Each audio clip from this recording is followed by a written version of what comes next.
Narito ang ulo ng mga balita sa mga oras na ito. Pangulong Ferdinand R. Marcos Jr. na mahagi ng rice subsidy sa mga pamilya sa lungsod ng Maynila, programang rice distribution palalawigin sa buong bansa.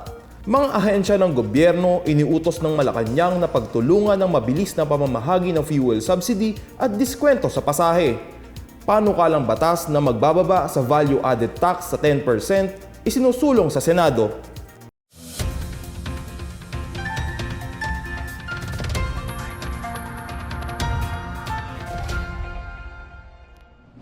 Ako po si John Dalistan para sa PNE Headlines.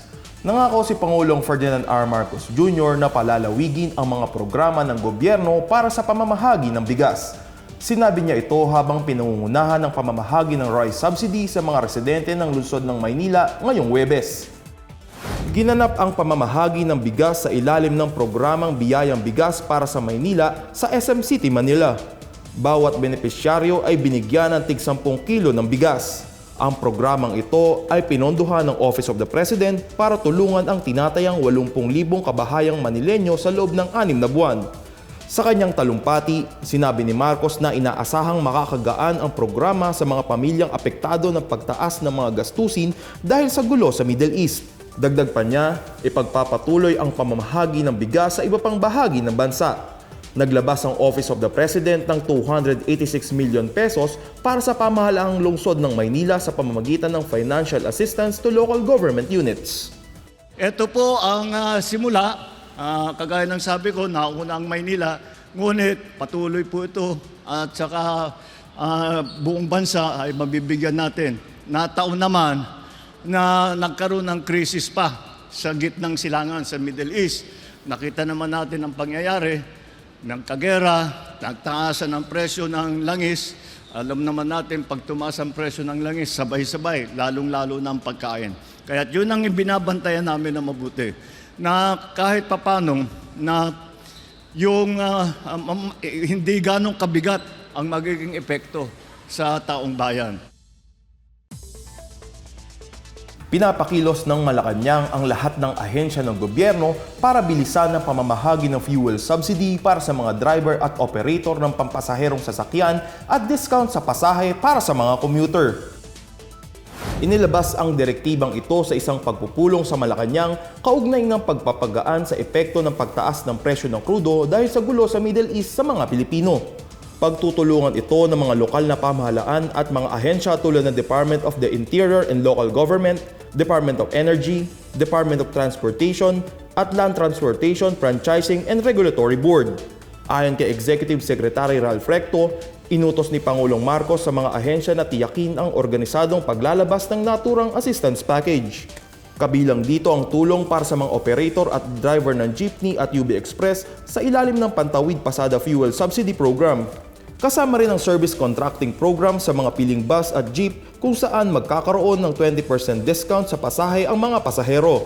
Bilang kapalit, bibigyan ng mga tsoper ng 40 hanggang 100 pesos na subsidy kada kilometro.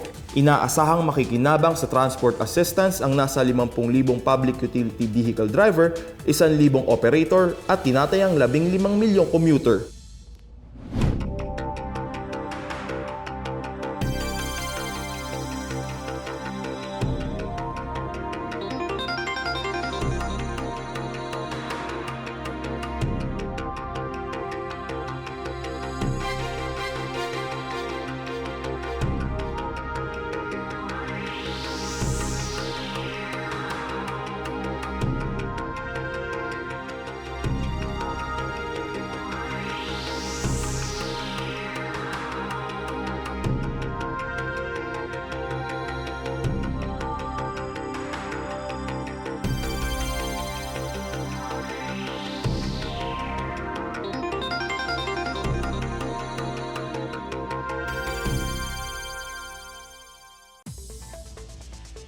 Naghain ngayong araw si Senador Bam Aquino ng isang panukalang batas na magbababa sa value added tax o VAT mula sa 12% patungong 10%.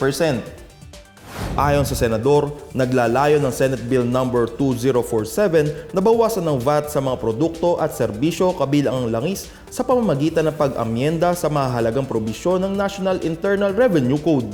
May ibsan aniya nito ang bigat na nararamdaman ng mga pamilyang Pilipino na humaharap sa problema ng pagtaas ng cost of living.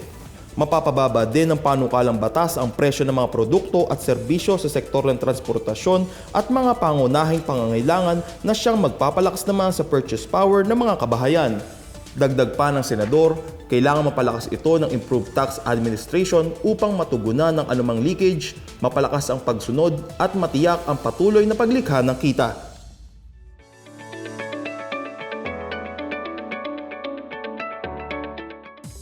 At sa balitang pangkalakalan, tumaas ang financial literacy sa Pilipinas noong nakaraang taon ayon sa report ng Bangko Sentral ng Pilipinas o BSP.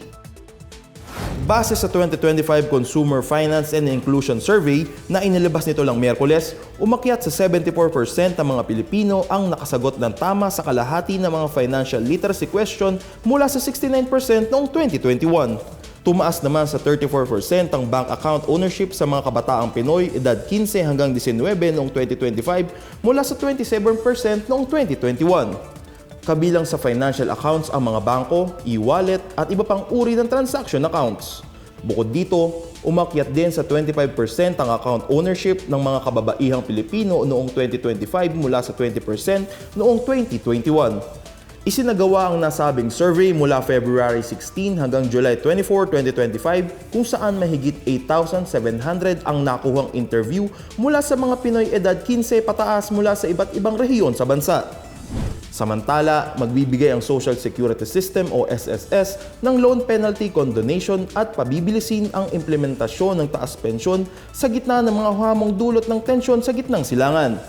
Ayon sa SSS, ang mga pensioner na may hindi nabayarang mga utang ay maaaring mag-avail ng Consolidation of Past Due Short-Term Member Loan with Condonation of Penalty Program. Sa ilalim ng programa, matatanggal ang lahat ng mga penalty kapag nabayaran na ang mga utang kasama ang interest. Bukod dito, mapapaaga din ang pagpapatupad ng SSS 2026 pension increase ng Hunyo imbes na Setyembre. Sa ilalim ng increase, 10% ang itataas ng retirement at disability pensions habang 5% naman sa death and survivor benefits. Inaasahang nasa 6.5 billion pesos ang dagdag na benepisyong mailalabas para sa mga miyembro at pensioner mula June hanggang August ngayong taon. At yan ang pinakabago at pinakamainit na balita sa mga oras na ito, hatid sa inyo ng PNA Headlines. Para sa iba pang mga balita at informasyon, bisitahin lamang aming website pna.gov.ph o ang aming Facebook at X account na Philippine News Agency.